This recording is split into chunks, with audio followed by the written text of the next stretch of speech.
Hello, this is Alan Berger back again with Bowling Over 50. This YouTube channel is made for bowlers that are over 50 years old, or if you have a little lower ball speed or a little less rev rate.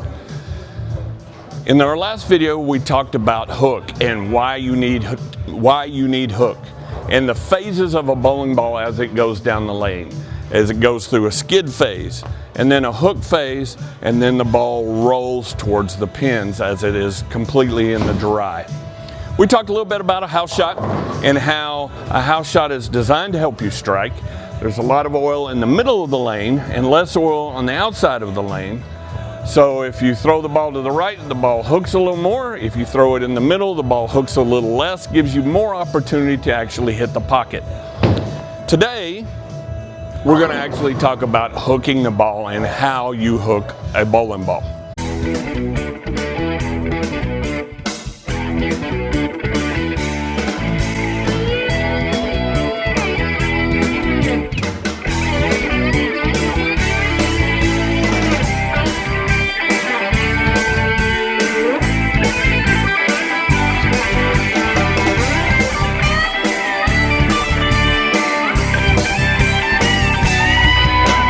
So we're going to start back when I started bowling, back in the 70s and 80s. One of the things prevalent out there is Earl Anthony was the best bowler on tour at the time. Mark Roth was coming up, who was more of a power player, but we had a stroker like Earl Anthony that was kind of showing us the way. And the way that Earl Anthony would hook a bowling ball is his hand would be behind the ball, and as the ball left his hand, his fingers were here, his wrist was straight, and he would just lift with his fingers, with his thumb to the sky, and the ball would turn to the side and have some revolutions, and the ball would hook. We were throwing hard plastic balls, hard rubber balls, things that didn't have a whole lot of hook anyway, but we were also bowling on wood lanes that also had a ton of hook. So it was a big hooking person was really, really rare. Earl Anthony would just stroke that ball down there, and the ball would kind of turn to the side just a little bit, have a few revolutions on it, and it would turn into the pocket very slowly and gradually. That's how I learned to bowl. One of the things that we were taught to do is hit up on the ball with our fingers. So we've got our fingers in the ball, and we're just trying to keep our fingers in the ball as long as we possibly could to give as many revolutions on the ball as we could so that the ball would actually hook. And then Mark Roth came around, a power player.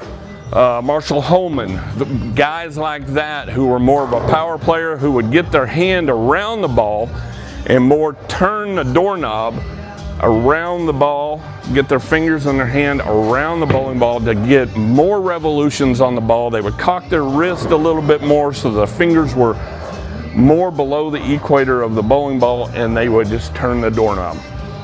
Those were the bowlers that I grew up watching. The way I learned to bowl, and I was pretty good at it. Now, today's players, and the ones that you watch on YouTube, they're great, they're phenomenal. Again, I suggest you go and watching all those guys. Bryden Kyle, Beefin Barnsey. The 220 average bowler has some great content and some fun things that he's doing, the house bowling. But to be fair, most of us do not throw the ball that way. And guys that are over 50 like me who learned how to be a stroker, it becomes difficult. Now, over the years, I've tried to learn to hook the ball more and get more revolutions on the ball, but I'm still a low rev bowler. My speed is okay, but my revolutions on the ball are still pretty low. So what I'm going to show you today is how the new guys are doing it and what I am doing to compensate for that, because it's just something I have not mastered and am having a ton of trouble trying to get to do.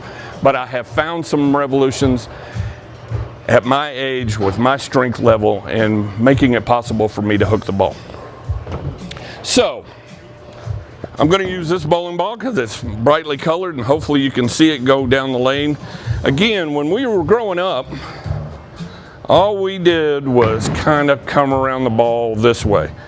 We were behind the ball, and then we just came out with our hand, with our thumb straight to the sky, and the ball would turn sideways a little bit. The ball was hard, it didn't hook a whole lot, even though we were on wood lanes, which tend to hook a little bit more, but that's all we could do. And then you get Mark Roth, who jammed his fingers in there, and he would cup his wrist, and he would get his fingers all the way around the ball, and when he let go of the ball, he was turning all the way around that thing. But the key thing was, with both Earl Anthony and Mark Roth, is their fingers were below the equator of the ball. That's still true today, but how these guys get the revs today is completely different. So how they do it now is they get to this point with a bent elbow to get their hand further underneath the ball. And then when they release the ball, instead of lifting up with their fingers, they throw it like a yo-yo. They're here with their elbow bent, their hand underneath the ball, and then they just let the ball go, and the ball comes off just like a yo-yo with their fingers still on the ball. They're not lifting up with their fingers. They're just letting it fall off their hand. So one of the ways I can show you that is right over here. So when I drop this ball, it just sits there and spins. So that is, in general, how they are hooking the ball these days. Just letting it fall off their hand, get that elbow bent, and just letting the ball fall off their hand. Well, that's become fairly difficult for me. I don't have the strength in my bicep, my forearm, my elbow to be able to do that, and the timing, very, very difficult for me because I'm so used to being a stroker. Just letting the ball come off my hand, lifting up with my fingers, it's become very difficult. So here's what I focus on now, is I do my best when you get up to the backswing is when you can come down with it. When you're at the top of your backswing, the ball has no weight. So when you come down, you can get your elbow bent. It's hard to bend your elbow here. You don't want to do that anyway. So as you come back, the ball goes a little less gravity. I probably should get a lighter house ball to show you that. But as it gets to the top of my backswing, I can bend my elbow just a little bit, not this exaggerated, and try to let it go. Then I have a swing thought, one swing thought. Instead of lifting up with my fingers like I used to do, I try to get the ball on the lane as early as I possibly can. That helps me put the ball on the lane. I'm not lifting up with my fingers, and I'm not grabbing the ball with my hand like I used to do. I'm just trying to get the ball on the lane. Not a big elbow, bent. My fingers are below the equator of the ball. That's the key point, is getting your fingers below the equator, and then I just try to get the ball on the lane as early as I possibly can. Not completely de-lofting the ball.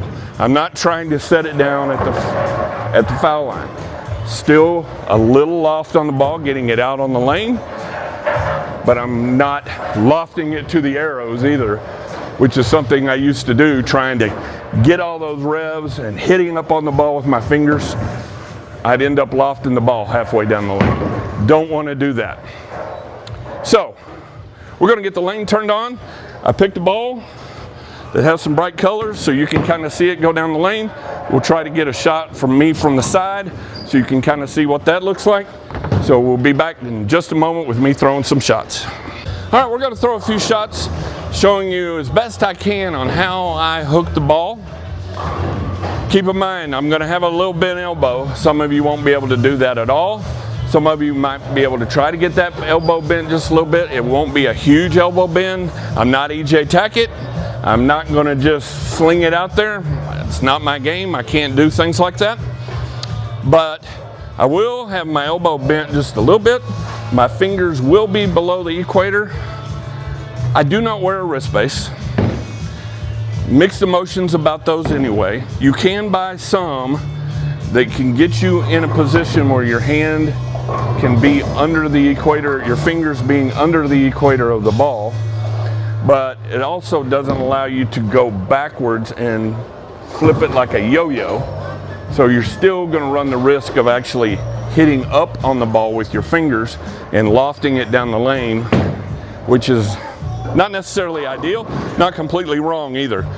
So one of the things that you can do to strengthen your wrist, even at our advanced age, is I just do exercises like this. You know, do 30 or 40 of these or however many I can, just to try to get my wrist a little stronger. I do this before I bowl anyway, to try to engage my forearm and my elbow, trying to get them warmed up. I do 3 sets of 30 of those just to try to get some strength. That's what I've done to get rid of my wrist brace. I do recommend that. But if you do have wrist problems, carpal tunnel injuries, you may not be able to do that, but you can still work on getting the ball down on the lane a little bit faster. By doing that, you're going to add some revolutions to your bowling ball. More revolutions mean more power means more strikes. So we're going to throw a few shots here. This is absolutely the wrong ball for this, and I have not thrown any shots at all. I'm not warmed up. I have stretched, but I'm not warmed up. So I'm going to do a thing which I call walking the ball. I'm just going to put my hand in it and just kind of swing the ball and get it out on the lane. It's definitely going to be the wrong ball for this, but I wanted a ball that you could see the ball turning, so you can see the revolutions on the bowling ball. And we'll talk a little bit about angle of that bowling ball here in a little bit as well. I don't have my spare ball out on the rack yet, so I'm just going to try to pick this thing up with a strike ball. Successfully. I bowled last night. I wasn't always that successful with my spare ball last night. It's all between here. That 6 inches between both ears is a major problem for me right now. All right, I'm not going to wipe the ball off right now. All right, so here we go. I'm going to get my fingers below the equator, and then I'm going to try to get the ball down on the lane. Not trying to loft it halfway down the lane or to the arrows. I'm going to try to get it down on the ground earlier. What you will notice is that I still don't get it on the lane very close to the foul line, because I'm so tall and I'm older. My knee bend is not what it used to be. All right, so let's try to hook this one. Here we go.